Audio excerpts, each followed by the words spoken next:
I'd like to call the WPI Tech Old Timers meeting of April 6, 2021 to order. And welcome everyone. I'm Neil Norum, the Tech Old Timers president and former WPI Public Relations Director. We have a great program today. During the program, all guests will be muted for sound quality, and the event is being recorded. For your best viewing opportunity, you may wish to toggle your switch to speaker view. You can do this at the top right-hand corner of your monitor, where you have the ability to change this from gallery view to speaker view. During the event, you may submit questions via chat feature at the bottom of your monitor. We will take audience questions at the close of the presentation. We will also provide helpful links to you during the program. Today's feature program begins at 2 o'clock, following our brief Tech Old Timers meeting. After our featured presentation, we invite you to stay for a social gathering that concludes at 3:30. A little background on Tech Old Timers. We're now in our 63rd year. It's a social organization bringing members of the community together for social engagement, variety of entertaining and educational programs throughout the academic year. Membership is open to all retired or nearly retired members of the WPI community, alumni, faculty, staff, and your guests. The program year, we are not collecting membership dues. However, you're welcome to support Tech Old Timers with a gift in support of our programming. Search for us on WPI's website for more information on our organization and upcoming programs. We're thrilled to host these programs for the enjoyment of all members of the WPI community. Today's audience is joining us from across the United States, New England, California, Colorado, Delaware, Florida, Hawaii, Maryland, New Jersey, New York, Ohio, Pennsylvania, Texas, Virginia, and Washington State. Feel like I'm at a convention, and include alumni from the carrying in tradition.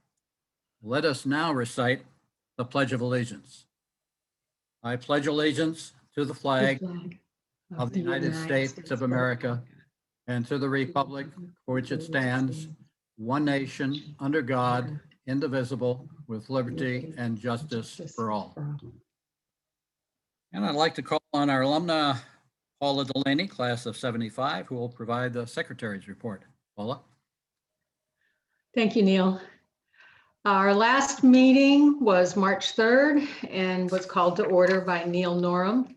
Following the Pledge of Allegiance, the secretary's and treasurer's reports were read. It was a Zoom meeting.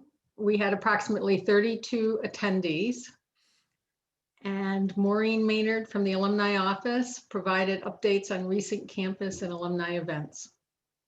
Our presentation was Celebrating Student Success and the Impact of Alumni Engagement. Steve Coppy from the Career Development Center led a panel discussion with 4 WPI junior and senior students who shared their experiences over this past year. The students discussed their online and classroom coursework, student activities, and the complexity of on and off campus projects while maintaining their positivity during the pandemic. The students also shared their interactions with alumni, including networking, job search, resume, mentor, and project development interactions. Respectfully submitted, Paula Delaney, class of 75. Are there any questions? Hearing none, is there a motion to accept the minutes? So moved. All those in favor say aye. Aye. Aye. Anyone opposed? Motion is carried. Thank you. I would now like to call on Al Levesque, class of 1959, who will provide the treasurer's report. Thank you, Paula. I'll be very brief today.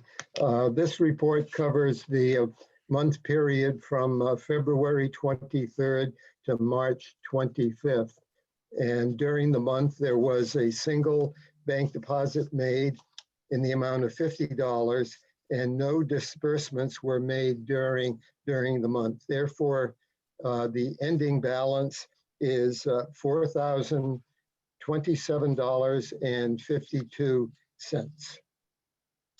Respectfully, I'll ask any questions or comments on the report.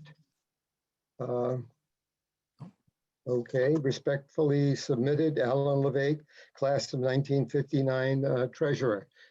If I may have a vote to accept. So moved. Anyone Second. opposed? Any opposed? Very good. Thank you very much. I think the Office of Lifetime Engagement remarks by Monica Ellis, please. Great, thank you, Neil. Hi, everyone. It's so nice to see all of you here today. I have a couple of upcoming alumni events that you may be interested in, and we will share links to those events in the chat feed. The first one I wanted to share with you is on April 21st. It's an event hosted by the Global School at WPI. They're holding an event focusing on Europe, highlighting faculty research, student projects, and collaborations WPI has all over the world, and some of our global grand challenge themes. Hopefully, some of you will be able to join us. In addition, I'm particularly interested as well in an event in our Ask Me Anything series. It's coming up on April 29th and featuring the Reverend Dr. Deborah Jackson, a WPI alumna and the new Dean of the Robert A. Foisy School of Business. She'll be leading a conversation about some of the school's innovative research and will also share her vision for the future of business education at WPI. Keep an eye on your alumni newsletters and various social media posts on Facebook and other platforms to keep an eye out for details on these and other upcoming events. We're thrilled to have you all here with us today for this program on the new building at WPI. I know this is one that a number of alumni are interested in, and I'm grateful for all of you who have been participating and following along in this process and supporting the project. We have many generous alumni who have been providing financial contributions and donations in support of the building, including an effort underway by a number of faculty and alumni who are running a tribute to former Dean John Van Alstyne. I know he's someone who is near and dear to many of your hearts, and we have some of the alumni here today who've been leading the fundraising on that project and are excited to hear about the space that they hope to dedicate in his name in the Student Services Center, a new academic advising suite. So we look forward to hearing about that and all the great projects in the building. On behalf of the Office of Lifetime Engagement, I want to thank all of our campus partners, including Eric, Philip, Carrick, and Craig for collaborating with us on today's event. I'm excited to sort of see the latest updates and can't wait to hear more about it. At this time, I'm going to bring Neil back to prepare us for our featured program. Thank you, Monica. We got 4 panelists today. I'll introduce them one at a time. Eric Beatty is the Vice President for Campus Planning and Facilities Management at WPI. He provides alignment of the facilities, operations, and property management on campus with the strategic goals of the university. He leads the planning, operation, maintenance, renovation, and construction, and environmental health and safety of university buildings and grounds. Philip Clay is Vice President for Student Affairs at WPI. Along with the Dean of Undergraduate Study, he works to ensure an appropriate balance and synergy between academic and student life. He oversees a wide array of services and programs designed to support WPI students. In addition, Philip oversees the WPI Care Team, and he is co-chair of the WPI's Emergency Preparedness Team. Eric Engelston is the department head for WPI Civil and Environmental Engineering Department and joined WPI in 2019. Just prior to joining WPI, he was a department head for the Department of Geology and Geophysics at the University of Wyoming and taught across the globe in such countries as India, France, and Switzerland. He has a myriad of fellowship, editorial, and patent credits to his name, and upwards of 84 conference presentations and 75 publications under his belt. Craig Wills is professor and department head for computer science within the School of Arts and Sciences. His research is primarily focused on internet application and performance and measurement, with more recent work examining issues related to internet privacy. This work has led to a number of research publications and presentations, as well as visibility in venues such as the New York Times, the Wall Street Journal, and NPR Science Friday.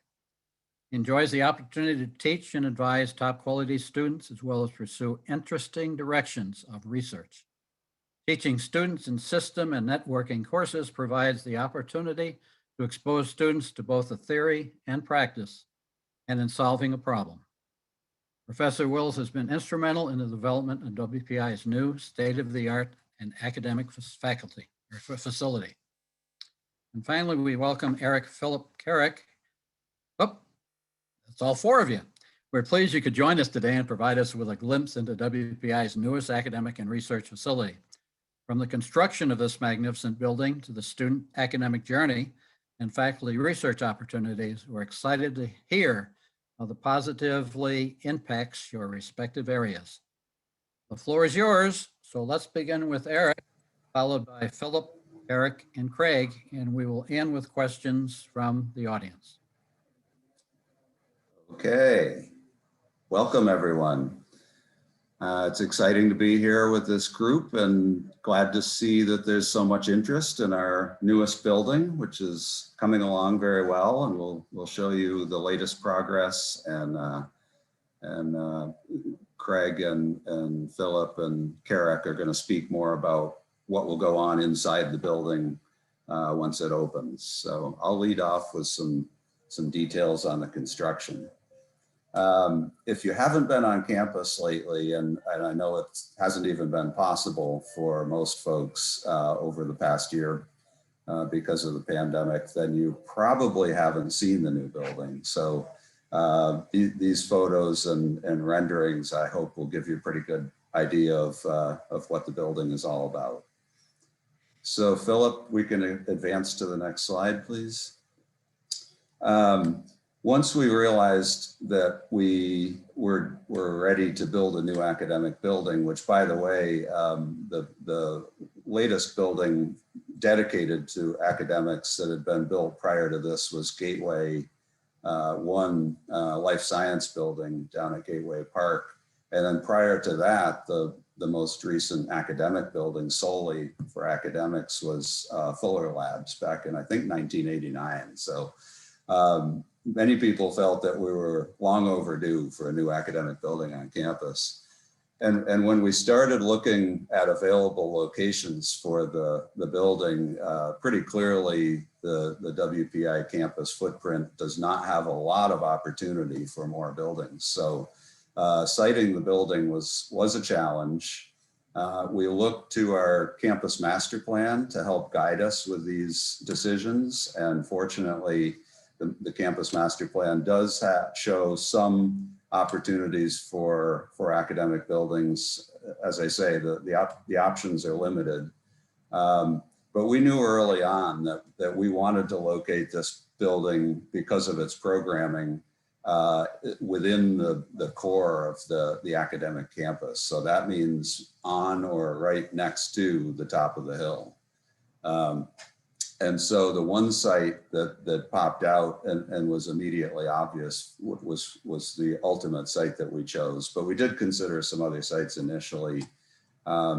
Things that drove us to this location included the desire to have the building close to the center of campus, close to the heart of academics, that the interdisciplinary nature of the work, which is going to take place in the building, also wants to have fairly close adjacency to other academic buildings on campus like Fuller, Salisbury Labs, Caven Hall, and Atwater Kent and Stratton Hall. So a number of different programs are going to participate in the work in this building, but not everyone that works in the building will be permanently located there. People will come into the building to do research work, but will also have perhaps their office and their primary home in a different building on campus. So proximity to other buildings was very important. Also, the building, as you will see, has 5 new classrooms in the building for undergraduate teaching primarily. And so the desire to have those close to the center of the campus is very strong. And then lastly, the student academic services, which Philip is going to speak about, there was a strong desire to have those be centralized and be very visible and have them convenient for students to find. So that all those factors drove the location to the spot, which you see the photograph, and the location is just in front of the Gordon Library in this view. So it's on the edge of Boynton Hill, But we were very careful, and we'll see some site drawings later where we were very respectful of the Boynton Hill and its, its special quality that's, our really only large natural open space on campus. And we very much want to preserve and protect that feature. So we can go to the next slide, please. So you'll see in this view, the pink rectangle is the location for our project. It's just to the south of Gordon Library.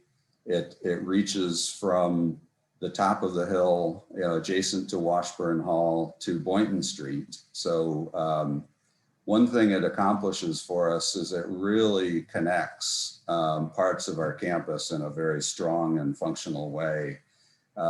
Previously, you'll remember, know that to traverse from the residential neighborhood across Boynton Street, where East Hall and Founders Hall and Institute Hall are, and the fraternities and sororities, to the top of the hill, directly, you would have to cross through a pretty large parking lot that's, it's not really pedestrian friendly, and either up the outdoor stairs that were next to Gordon Library, or kind of navigate your way around Caven and through Fuller. And so it wasn't very well connected. And one thing this building will accomplish quite well for us is a really strong inside connection. So regardless of the weather, people will be able to get from top to the bottom of the hill, or from the bottom of the hill to the top of the hill quite easily. And we'll see some of that functionality in a future slide.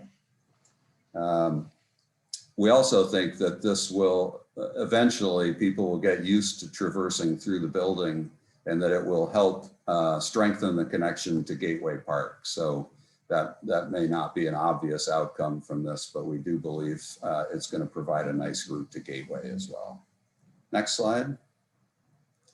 So with all those great attributes of the site, how could you go wrong, right? Well, one challenge that we understood right from the beginning, but we had to work on the design quite a bit to make this work well, is that there's a very significant grade difference from the bottom of the hill at Boynton Street to the top of the hill. It's 61 feet vertically, and that presents obvious challenges. Now, Gordon Library was able to be built and overcome those challenges.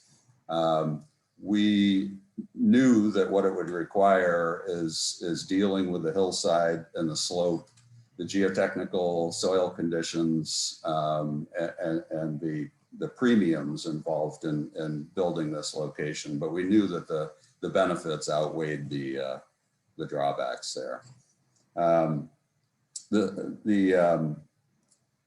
Obviously some of the steps involved required us to remove a fair amount of soil from the hillside and create temporary retaining walls until the permanent structure was completed. So next slide. This is a cross section of the building, and it shows the solution that we developed. Unlike Gordon Library, which buried itself very deeply into the side of the hill, we tried some different concepts, started out with that same approach, but realized that not only did it add a huge premium to the cost of the construction to bury it deeper into the hillside, it also would result in having fewer or less area exposed to daylight. So we endeavored and worked very hard to maximize the amount of exposure to the outside views and daylight, so that we can take advantage of the beautiful surrounding there and not bury the building as deep into the hillside. And so what we did is we pulled the building in this view to the right a bit. And so the amount of building that's actually buried into the hillside is a portion of the second floor there, and you'll see this a little bit further in the slides, and a portion of the first floor. But I'll point out in this slide that the gray box on the first floor to to the left-hand side is mechanical space. So mechanical rooms don't really need windows, and it was an ideal place to locate that equipment. We were fortunate that the site work didn't encounter a ledge. There was some folklore that this was a massive piece of bedrock, and that anybody that tried to build a building here would meet refusal quite quickly. And we did not encounter bedrock, so that was ideal. And as you can see with the arrows here, the entrance at the top of the hill is right across from Washburn Hall. You can enter the building on the top floor and work your way down either through the elevator or down the main stair and come out at the bottom along Boynton Street. So it's really a convenient way, regardless of whether the weather is nice or nasty, to make your way up or down the hill. And we can go to the next slide, please. So this is a depiction of the site plan and the landscaping once we're finished here. And as I was explaining, we kept the main rectangular box of the building, this white rectangle, out of the majority of the hillside. And that really helped make the building practical and affordable, and allowed us to have more windows. What you can see in a shaded notion at the top part of the building is what we call the bridge. So it's a portion of the building, it's the 5th floor only, which actually spans from the main structure across the landscape and touches down at the top of the hill. So I thought it was a very clever way to make that connection that we very much wanted, without adding huge, effort to the construction of the building. And it's really going to result in, I think, a pretty dramatic and beautiful solution. Another thing I'll point out in this view is there's a very large legacy oak tree to the left of the bridge, which we did have to remove some of the beautiful mature trees for this project, regretfully. We don't take that lightly.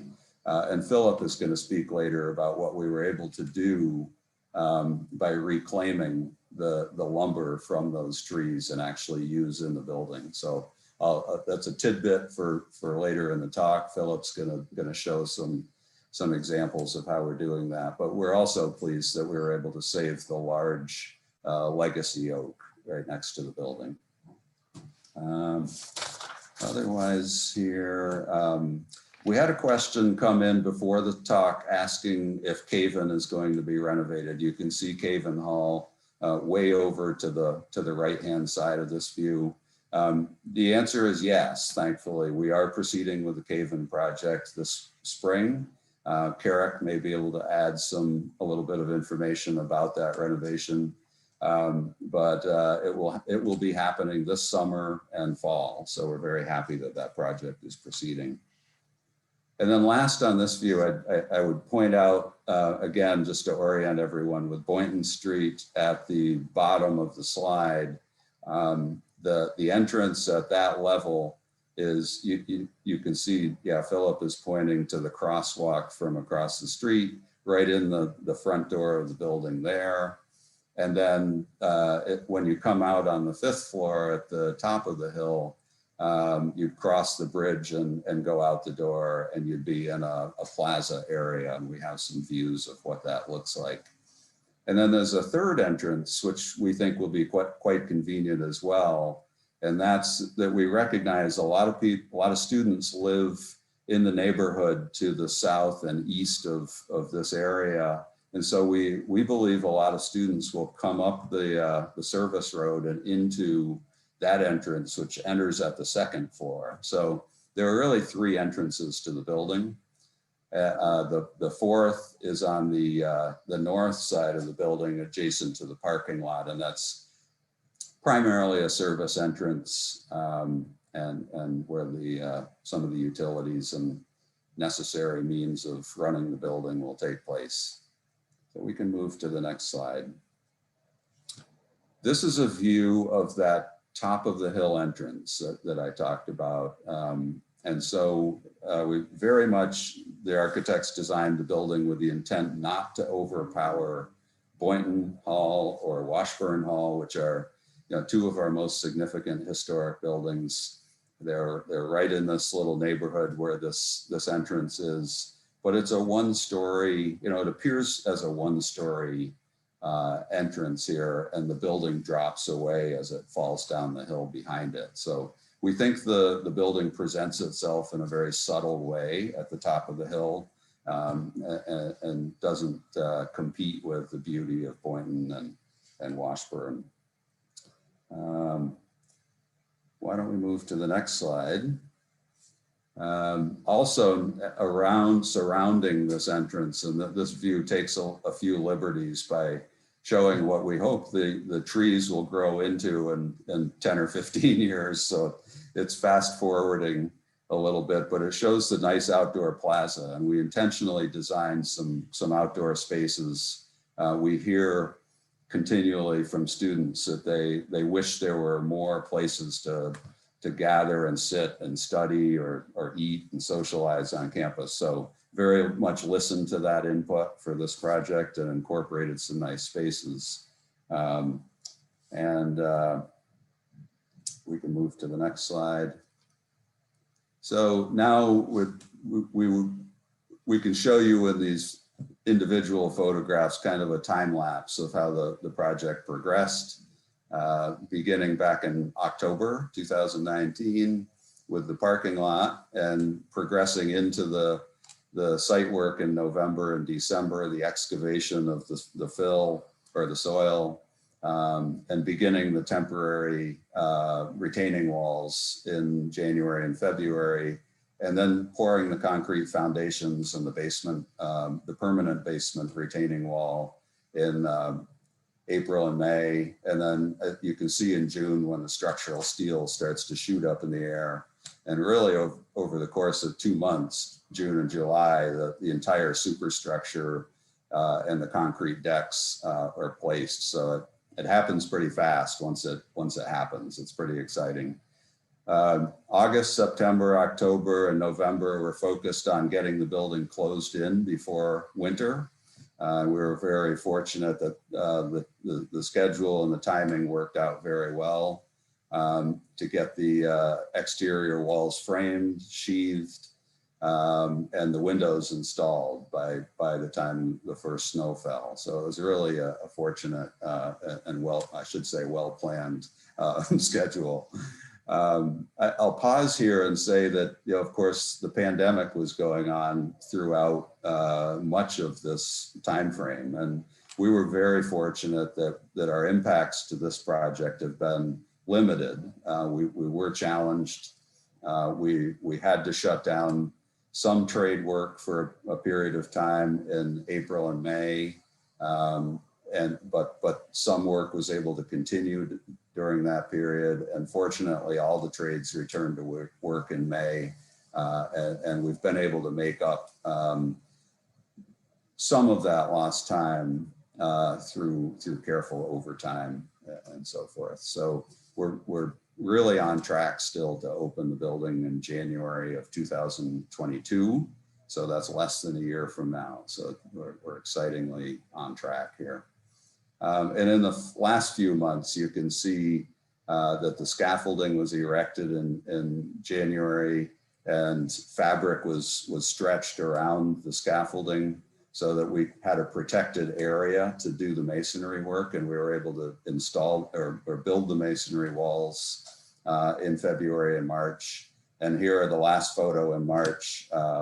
You can see that the scaffolding is coming down and the finished masonry is visible now, which is really exciting. So a lot of progress in a pretty short period of time. And we have some views of inside the building later on in the deck as well. So we can go to the next slide, please. I'll move through these kind of quickly, but you can see the intended appearance of the building from, this is looking from the north in the parking lot at the side of the building. And if we go to the next view, this is looking at the same side. Actually, well, this is outdated now.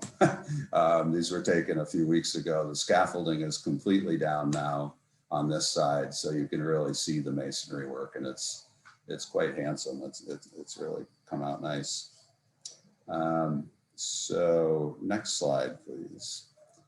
Going back up to the top of the hill, this is a side view looking at the entrance wing as if you were walking toward the entrance from Gordon Library.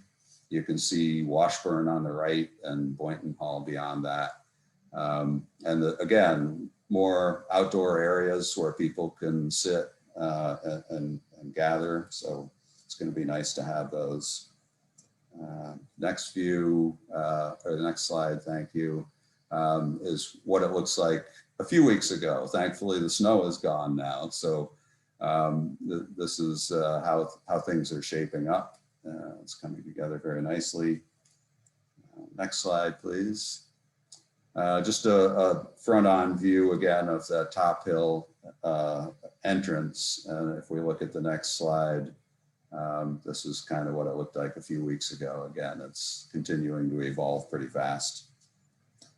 And then we can go to my last slide, which is spend a few seconds talking about the sustainable design of the building.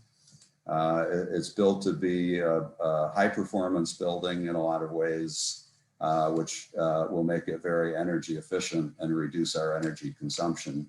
So some of the features built into the design include very high efficiency boilers and chillers.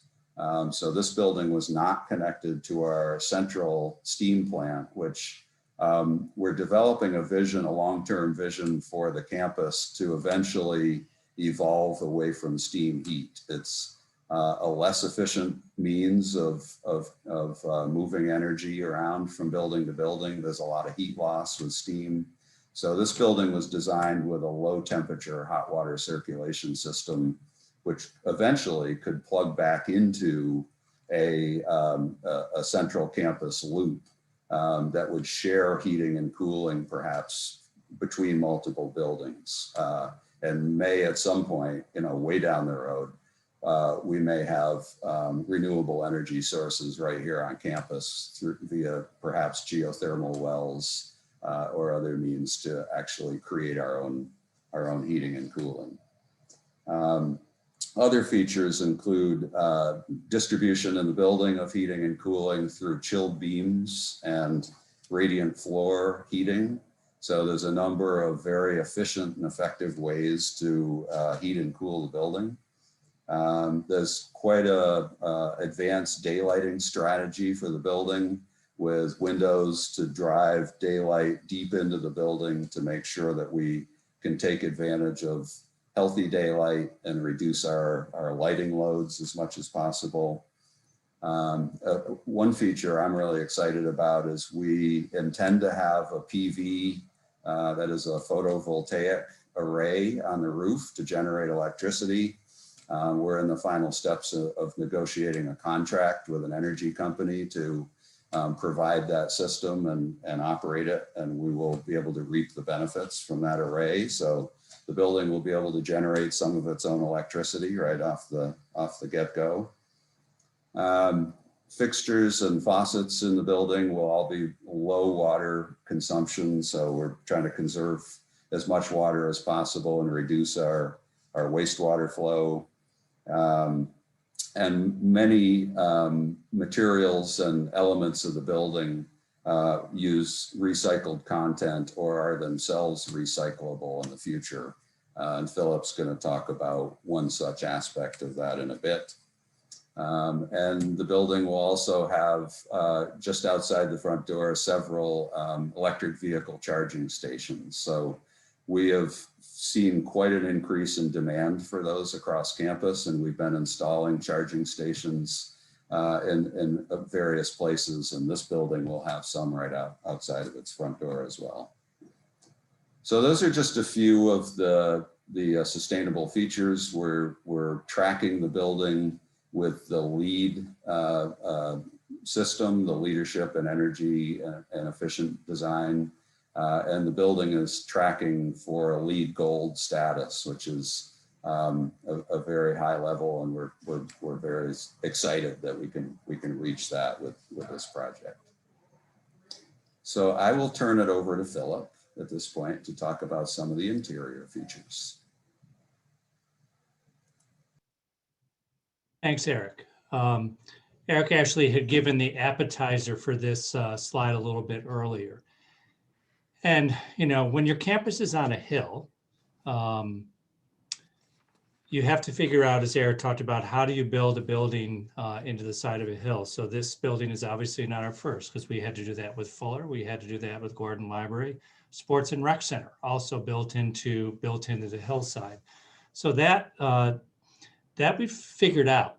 But I think one of the challenges, as Eric talked about earlier, that in looking at you know, a lot of the mature trees that we were going to have to cut down in Boynton Hill in order to make room for the project, was something that we really, as a project team, really lamented over, because the trees, now this is a lithograph, so these may not be the actual trees that were there, but perhaps there's a little artistic license here. But many of the trees, the mature trees that are on Boynton Hill, have been around for over 100 years. Beautiful old oaks, some evergreens that really tell a different part of our history here at WPI. And so as we were looking at the project and knowing that we had to cut down trees, the project team really struggled with this and said, is there a way that we might be able to preserve this part of our history, and in an effort to really reimagine sustainability in a different way? And so we did exactly that. So after we had cut down the trees, we actually cut them into sections and then worked with a lumber yard to actually turn them into wood. And obviously you can see here's some of the cross sections, and you can see just all the character in these oak trees that were cut down. They've been on Boynton Hill, both from, you know, including knot holes and where we have splits, and just that really mark the age and the history of WPI, really, I guess, really expressed through the trees that were on Boynton Hill. And so as we weren't initially quite sure what we were going to do with them, knew we wanted to incorporate them in the project in a couple different ways.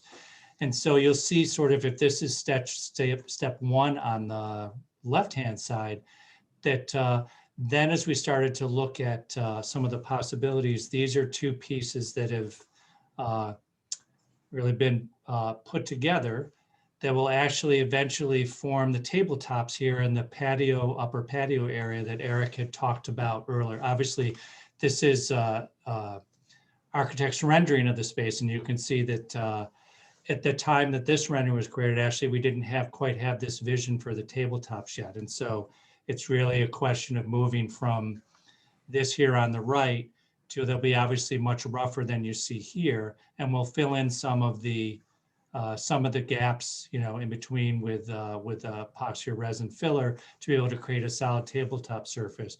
But we wanted to really use this as an opportunity to preserve this part of history and really reimagine it and pay honor and tribute to the trees that were, you know, that lived as part of this site for, you know, some over 100 years. So that is one expression. And then in a slightly more refined, in the south end of the building, you saw Eric had shown some of the early images, this stairwell that connects. And so we have this area here on the slide on the left, where we actually have, there's a wave pattern to these, to the wood paneling here. And so this is all wood that has been harvested from the trees, planed and refined. And you can see, if you look here in the top part of the image to the right, that it has this little bit of undulating wave. And so that will actually be visible through all 5 floors of the building. And again, is a slightly more refined way. And here's another shot actually out in the shop that is creating the panels for us, but a different and a little more refined and artistic way to be able to incorporate the wood and harvest and preserve this part of WPI's history, which for us is something as a project team, as Eric said, you never want to lose trees that are part of a site, but we're really, really excited that we were able to reinterpret and incorporate some of that wood into the project site. So that's sort of our link from the sustainability in the building to really then focus on the main part of my portion of presentation, which is talk a little bit more about the Student Academic Service Center. As Eric talked about in his opening comments, as we looked at our first new academic building in a number of years, we recognize that there's a lot of services on campus, both in student affairs as well as within academic affairs that are dispersed throughout the campus. And from a user perspective for students, I would say it's a bit of a choose your own adventure, meaning that if you're looking for assistance, you're probably going to have to go to a number of different buildings, and there may not be any logic to how those offices are laid out. One of the challenges any university grows is that based on where your office may be located, as your staff expands or the service that you offer expand, you can outgrow your space pretty quickly. And that means that you have to sometimes create offices that are single offices located in a number of different places. And so as we looked at incorporating some of those services, we looked at some of the academic services that are really core to the student experience and tried to identify the way we might be able to unify them in this building and partner with the academic focus of the building by housing offices that really deal with the student academic space. So this is a view you've seen before. Once you come in through that entrance here, this is the hallway that you enter, and it's really the entrance door is right here directly behind the image. And so you walk in, start to see this reception area here to the right, which is sort of the back door into the Student Academic Service Center, and then a staircase going down, which we'll talk about in a couple minutes. And then really this is what in the sort of rendering and what it looks like currently. This is an interior shot of what this space looks like right now. So here's the rendering and here's the space. Then you walk a little further down the hallway and here's what the rendering looks like. And here's what the space looked like just a few weeks ago. So it's coming together. I'm actually going to go back to this slide. Actually, it's not. Well, of course, now the presentation's freezing up. So I'll talk a little bit while the PowerPoint is rebooting. So one of the things that in imagining this unification of these services is really to create a one-stop shopping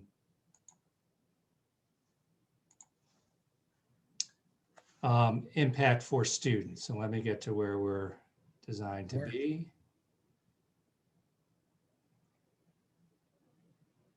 All right, here we go.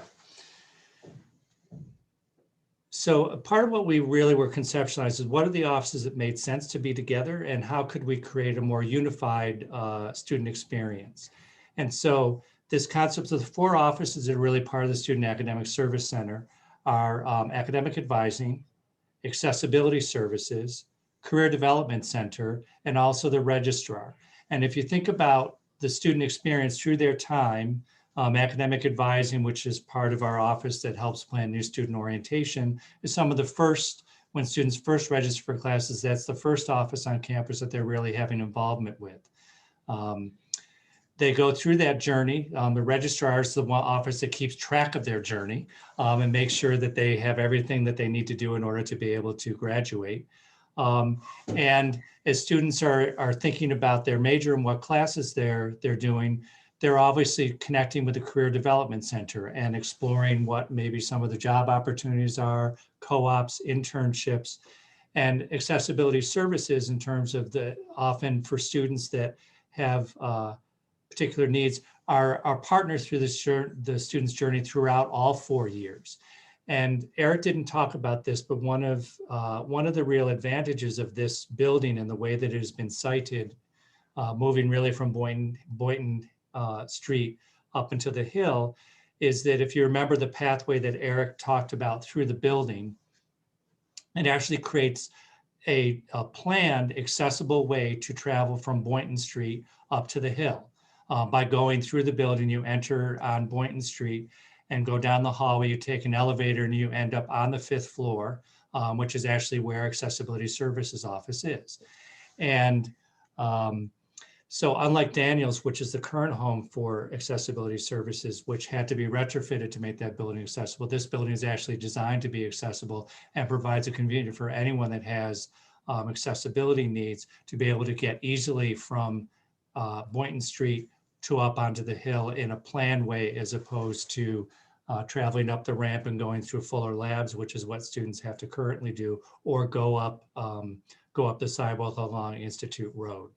So in thinking about the Student Academic Service Center, here's just some of the things which are really characteristic of how we've tried to design this building, and that is for multi-purpose spaces. So we have some private spaces, private offices, which both for the academic services are smaller than our current campus standard, just like the faculty offices are smaller than our current campus standard, because what we're trying to do is have a balance between small private spaces where people can work to spaces where you can have a meeting group of 4 or 5 people, a meeting room that might have 12 people, and then large lab spaces and interactive spaces. So this series of, based on what size group and what kind of activity, you can find the appropriate space within the building. It's really designed both for that daytime use, but also to be reinvented and have different purposes at night. You know, a college campus, particularly for students, is a 24/7 operation. And so when people go home for offices, from offices at the end of the day, we don't want to keep the building locked up and not have students have access to it. And so some of the functionality, we have a daytime use and an evening use really built into the plan for the building. So actually I'm having slideshow's not being cooperative today. One takes a long time to load. Yeah. So we'll just wait for it's the floor plans that are the challenge here. So, but one other thing, while I'm waiting for the presentation to catch up with me, is that you heard in the opening comments the legendary reference to the legendary Van A, who actually, although I did not know him, I've heard plenty of stories. And Van A is probably the original one-stop shopping person on campus. From what I've heard in terms of his approach to things, he was someone that no matter what your need was, whether that was registering for class or needing advising or advice, he was someone that really was an integral part of the student experience here.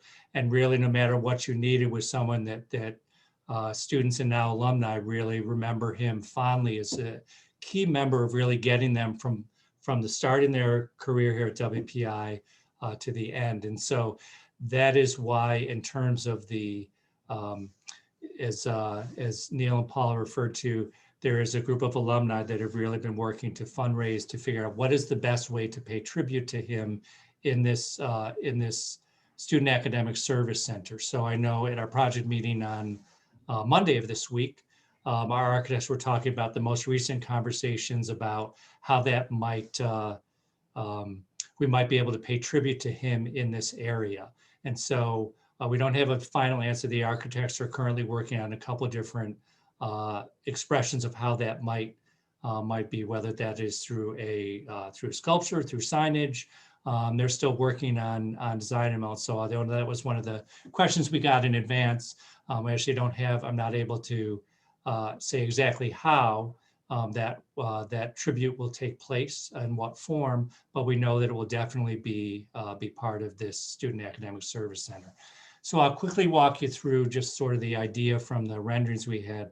So you enter, this is the entrance down the hallway, and this is that central area. So the staffed by some of the executive assistants who work in the different areas. And so depending on who you have a meeting with, there's a reception area here. Career development is over here to the left-hand side. And then through this doorway are a series of offices which really incorporate both academic advising and accessibility services. And you can see that it's sort of, although they're individual offices, the floor plan is really open. Across from accessibility services offices here is the exam proctoring center, which again, one of the functions of accessibility services is to do accommodated exams. And so there's a dedicated space actually adjacent to where the accessibility offices are going to be physically located, as opposed to right now where the exam proctoring center is in the lower wedge, and the offices for accessibility service on the first floor of Daniels. So issues are triaged here and then directed to the appropriate person. And then I talked a little bit about the multi-purpose spaces. So you can see some rooms here, you've got some offices here, and then some spaces here at the west end of the building. So during the day, these spaces here might be used for by employers to do interviews. They could be used by academic advising to do tutoring.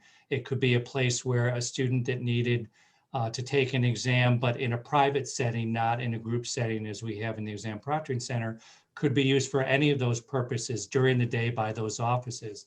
And in the evening, when the offices are closed, these spaces here become available for students to use as tech suites. So a project group or a team can use those spaces. This area here is all open. So again, can be used for individual study, for group and project work. And the plan also, although the offices will be locked at night, also this area here, all these spaces again can be used by students in the evening hours.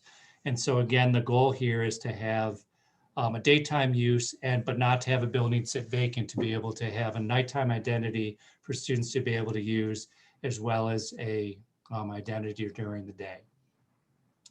So then coming down from, those are the three offices: academic advising and accessibility services and career development. Although we had really tried to get a one-stop shopping with all the offices unified in place, we found that the registrar's office, as Paula Delaney could tell you, has a pretty distinct function and needs, I guess I would say, a little more separation because of the kind of records that they keep, and can't have the same kind of accessibility that the offices that we just talked about have. So when you come in that entrance, there's a stairway that goes down to actually get you to the 4th floor, whereas Eric said earlier, our classrooms are on the 5th floor and the 4th floor. So if you're a student class, you can come in the door, and if your classroom is on the 4th floor, you go right down that connecting stairwell. And here is what, just a few weeks ago, what that stairwell looked like. And then at the bottom of that stairwell, I know this is going to take a minute to load, is actually the registrar's office right here. So you come down the staircase and turn the corner, and then here's the entrance to the registrar's office. So unlike where it is right now in Daniels, where it's divided between both across the hall and within the registrar's office, we actually have the suite where everyone is in the same office.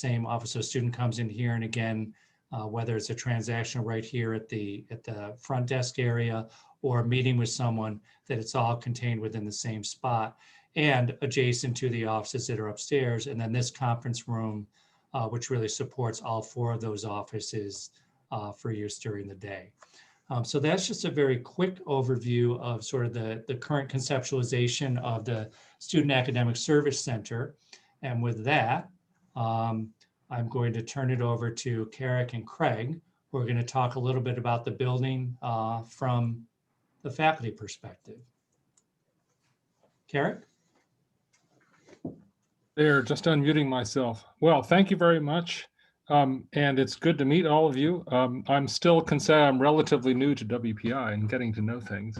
But it's been a tremendous experience. It's a tremendous place. And I just want to say a few words about the opportunities that this new building presents to us as a department, particularly to the architectural engineering program.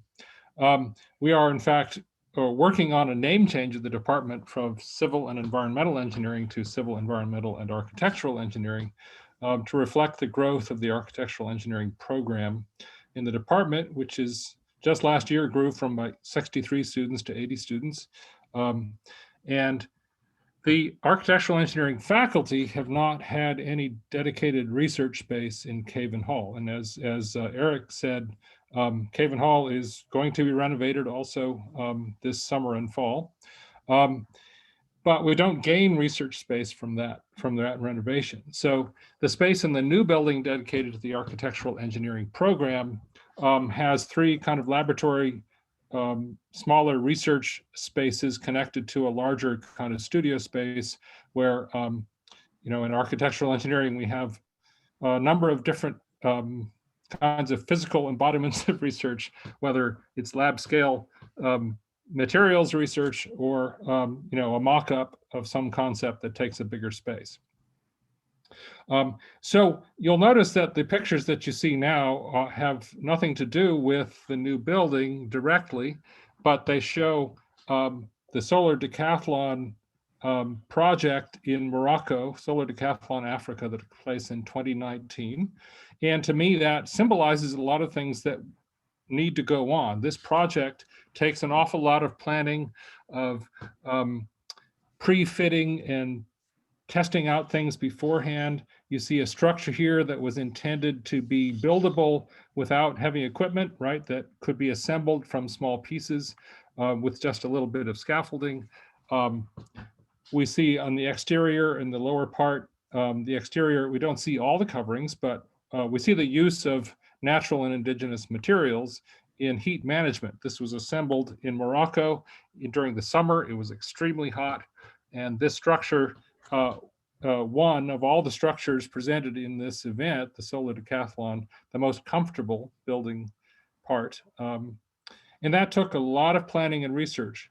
So, and then we're just showing that the resulting space became very popular because it was cool. It was solar powered, as you see in the lower center, and cooled, and a very inviting and useful space for gatherings. So it led to its, or fulfilled its intended purpose of bringing people from all kinds of different countries and cultures together in this one inviting space. And that's our job, right? We have civil, environmental, and architectural engineering are technical fields, yes, but they are also aesthetic fields and they are social fields, and we cannot separate the technical from the social in what we do. They have the purpose of providing an environment for people to interact.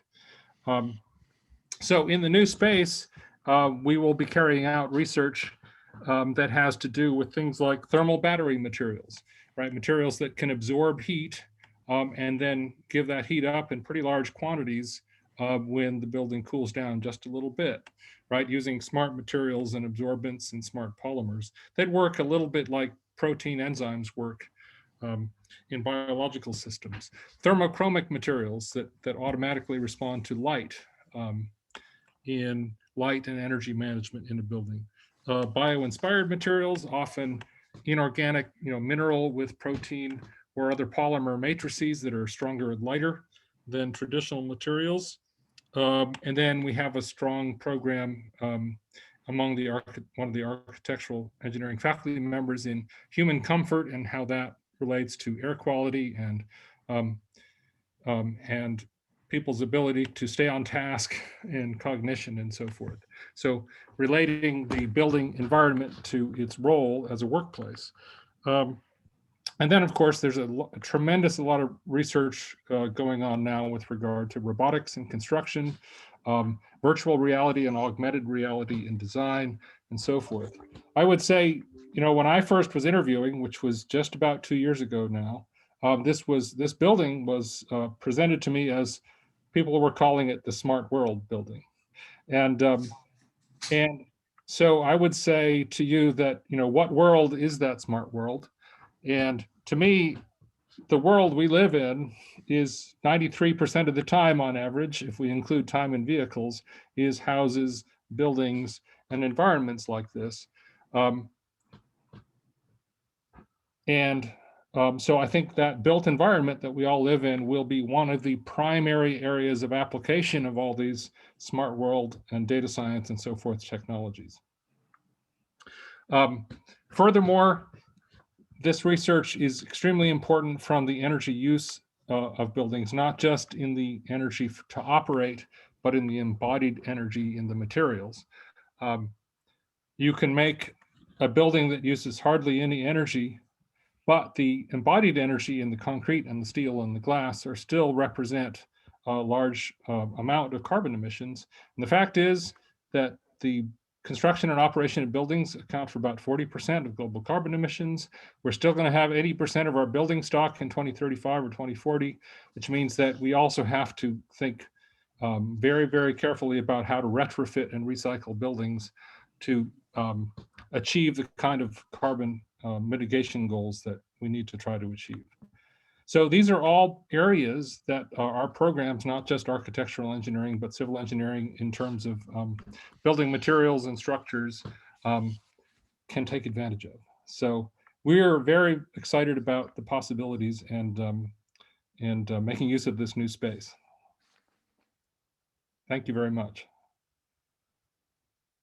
Okay, so I guess I'm hitting cleanup here. I'm very happy to return to the tech old timers here. I can remember a few years back giving a talk to the group up in the O'Dam, and so it's nice to be back.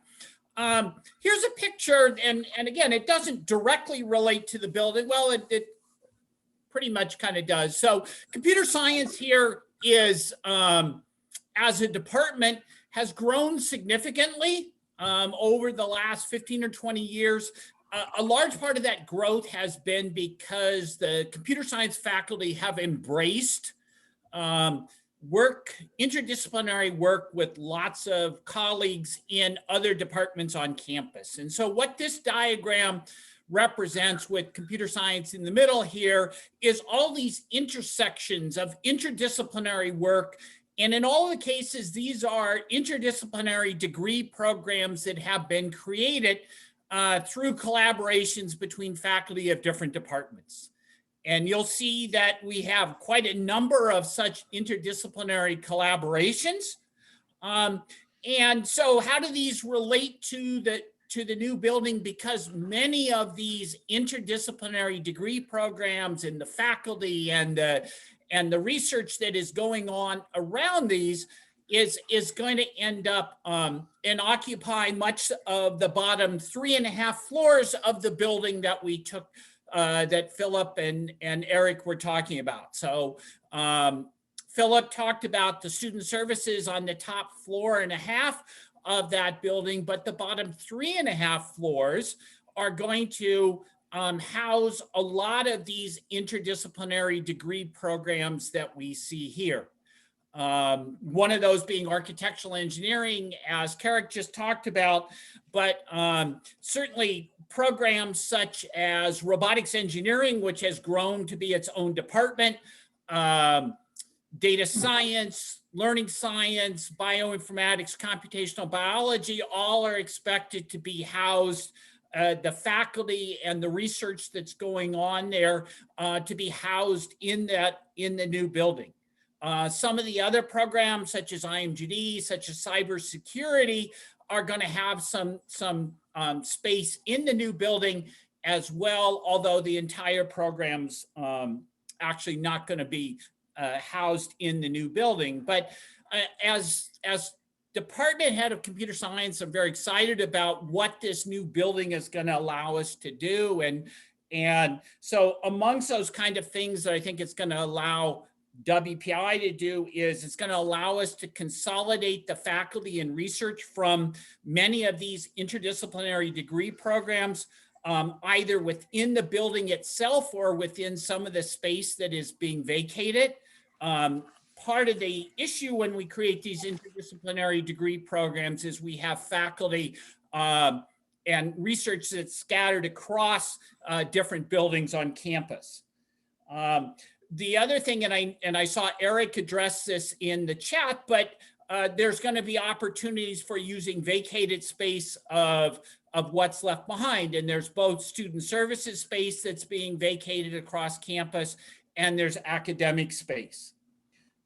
For computer science, which I'm in charge of and at the center of my picture here, I think one of the both opportunities and challenges that we're going to have is we're going to both have faculty in this new academic building, and we're going to continue to have faculty in Fuller Labs where we're currently homed. And so in my mind, the key element of what this new building will allow us to do is to have a critical mass of faculty in each of these two buildings, with, as Eric described, only a short distance between the two buildings. I'm very much looking to alleviate the overcrowding of research labs for many of these programs that the new academic building can allow. Over the last couple months, I've realized being department head through a pandemic, there is one clear advantage that I've learned, that through this time, I've learned that through the pandemic, I have not had to deal with requests from faculty, students, and staff for space that I do not have. So I am thrilled to be able to have this new space soon in the coming academic year. And finally, I want to push for what I think is a really important aspect of this new building that should not be overlooked. This new building is not about simply being the new home of all these interdisciplinary degree programs that we're going to fill up the building, and now that's how the building is going to stay forever and ever. Okay, I think one of the key aspects of how on the academic side of the building was designed to have a lot of flexibility, okay, in how the space is used. Okay, it is not special purpose space either for the research or in the office kind of space. It allows for programs to expand or potentially shrink. And the other thing, because of the lot of collaboration spaces within the building, I see it as the hub of not just for the existing interdisciplinary degree programs that we have, but the ability to create additional interdisciplinary programs, which is, I think, a critical element of what WPI needs going forward. So I'll stop there, and hopefully we have some time for questions. Okay. While Jen looks to see what might be on the chat feed, I just might mention one of the things that the building takes away. Everyone remembers during the winter the sledding opportunities going down the hill. That's not going to be there anymore, but I think the positives greatly outweigh that takeaway. I have one question. How was Becker, that is going to be closing, impacting WPI in the future? Will the master plan change any because of it? I can try to react to that. Probably the honest answer is we don't know yet. Okay. But we're certainly following the very unfortunate situation with Becker closely. And I know that academically, WPI has reached out to try to assist Becker students with a pathway to enable them to potentially graduate from WPI in their program. So that's one of the efforts that's underway now. The long-term future of Becker's Worcester campus is pretty uncertain at the moment. So we're certainly, following that carefully to see how and if WPI might participate in some way with that, but it's too early to say, really. Okay, well, appreciate it. John Orr, Electrical Engineering, and congratulating everyone on the energy features that are in the new building. A couple of people asked how old the trees were, and someone said, well, some of them were 50 years or more. And a lot of the chat people love the idea of using reclaimed wood. Paula and June Dodge. And some people ask, are there ramps? And someone, I think the answer was that everything is accessible via ramps. How about, what is the square footage of the new building? It's 103,000 total square feet, which comparing it to other buildings on campus, I think it's our second largest academic building. The Gateway 1 Life Science building is larger. I think that's around 130,000 square feet.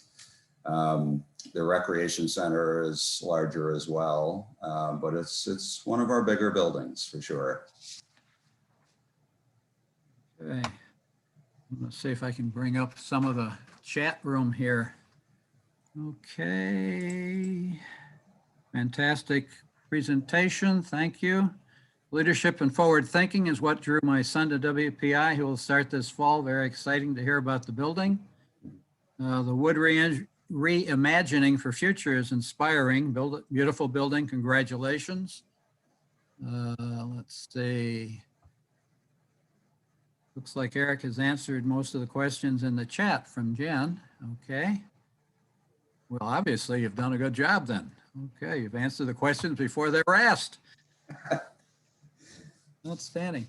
Yeah, are there any other items that anyone wants to bring up? Otherwise, we can open it up to the audience for live questions.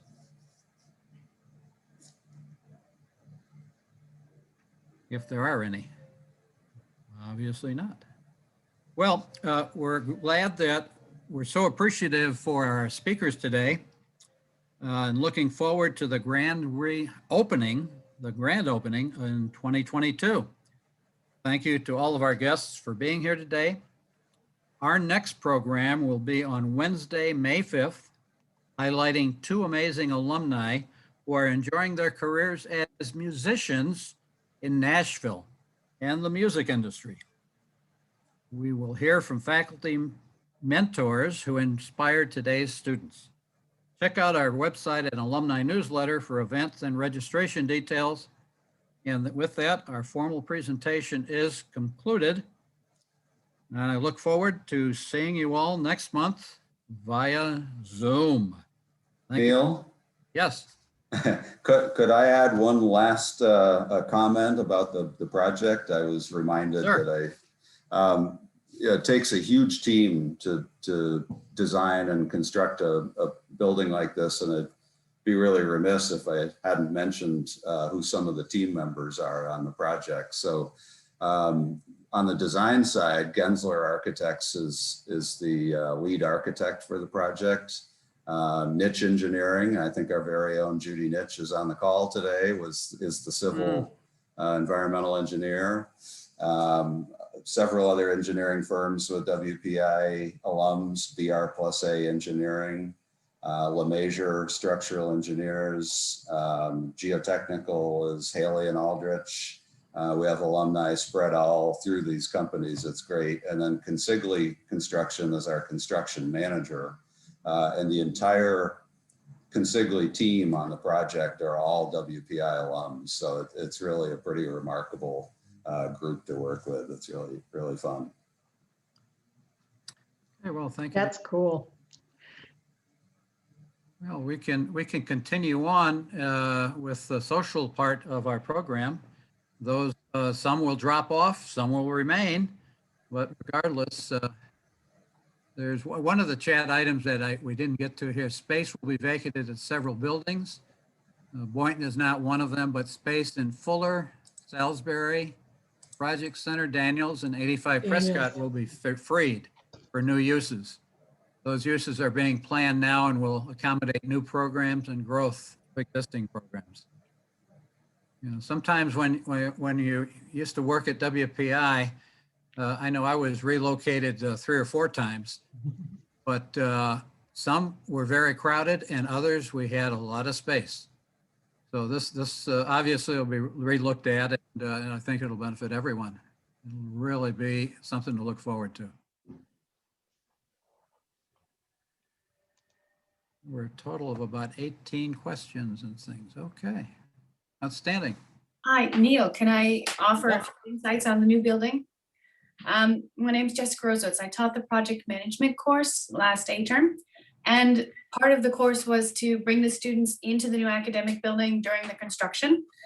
And I have a lot of photos and videos from that site visit. The students really loved it. And so I'll throw a link down in the chat that if Oh, yeah. anyone wants to take a look at the photos to see what the building construction was like in the early fall, you're free to take a look at it. It's quite the fun construction from a structural engineering aspect and from a project management aspect. Oh, that'd be great. Thank you. That's Jessica, this is Philip. It's actually one of the great things about anytime we're doing a construction project, but particularly on our campus, we try to partner with the academic programs, particularly in construction management.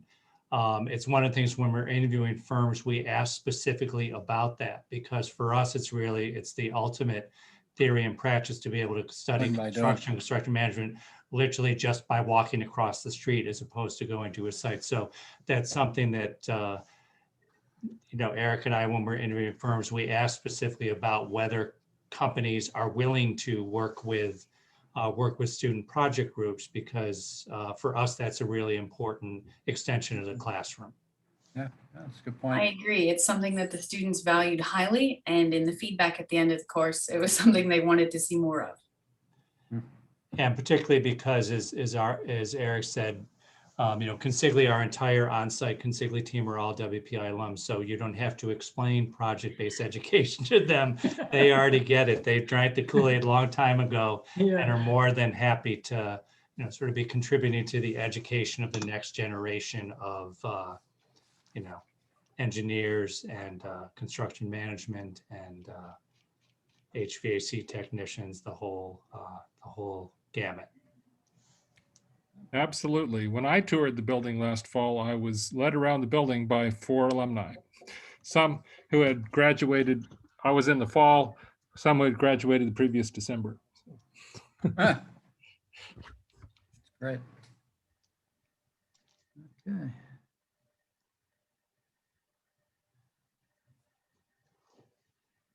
Well, I think that, is there anything else to be discussed? I guess not. Farewell.